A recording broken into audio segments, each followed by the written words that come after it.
નમસ્કાર, હું રાજ. આપ જોઈ રહ્યા છો સ્પાર્ક ટુડે ન્યૂઝ. જૂનાગઢ જિલ્લાના માંગરોળના યુવાન રાહુલ પરમારે માતાજી પ્રત્યે અટૂટ ભક્તિ દર્શાવતા માંગરોળથી પાવાગઢ સુધી અંદાજે 500 કિલોમીટરનું અંતર પગપાળા યાત્રા કાપીને પૂર્ણ કર્યું છે.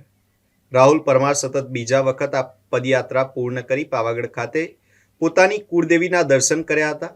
યાત્રા પૂર્ણ કરીને પરત ફરતા સમાજના લોકો અને આગેવાનો દ્વારા તેનું ઉષ્માભર્યું સ્વાગત અને સન્માન કરવામાં આવ્યું હતું.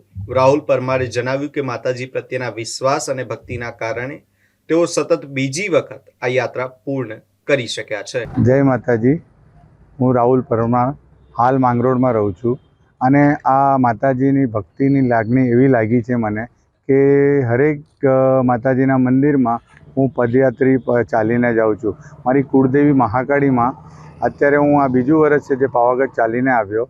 પાવાગઢના 538 કિલોમીટર પૂર્ણ કરી અને અત્યારે હું સોમનાથ તરફ રવાના થયો છે. આજે સવારે હું આવ્યો અને રાત્રે સોમનાથ તરફ મારી વાઈફની સાથે જાઉં છું. આ આગમન મારા મિત ભુવાજીના તરફથી મને મળ્યું છે અને મારી કુળદેવીની કૃપાથી આ બધું મારું કાર્ય થાય છે. પાવાગઢ જવા ટાઈમે મને સાથ સરકાર દેનારા સંદીપ ભુવાજી, મિત ભુવાજી અને મારા મેહુલભાઈ, ક્રિશભાઈ ને કુલદીપભાઈ એ બધા લોકોએ મને ખૂબ સાથ સરકાર અને મારો હોસલો બુલંદ કર્યો. મારા કેટલા જણાએ મને કીધું કે તું એકલો નહીં જા, પણ મારી કુળદેવી મહાકાળીમાં પર મને ભરોસો અને મારા ભુવાજી પર ભરોસો હતો કે મને કંઈ નહીં થાય. ત્યારે હું નીકળી ગયો, પણ ખરેખર એ ખરું બન્યું. રસ્તામાં મને કંઈ પ્રોબ્લેમ ન આવ્યો અને લોકોની આટલી પ્રેમ ભાવના જોઈ એ મને એવું લાગ્યું કે ધર્મ હજી જાગૃત છે.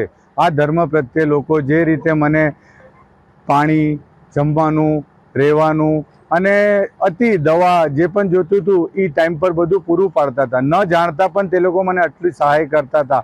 એના માટે હિન્દુ ધર્મ પ્રત્યે ખૂબ લાગણી અને પ્રેમ દર્શાવું છું. જય મહાકાળી.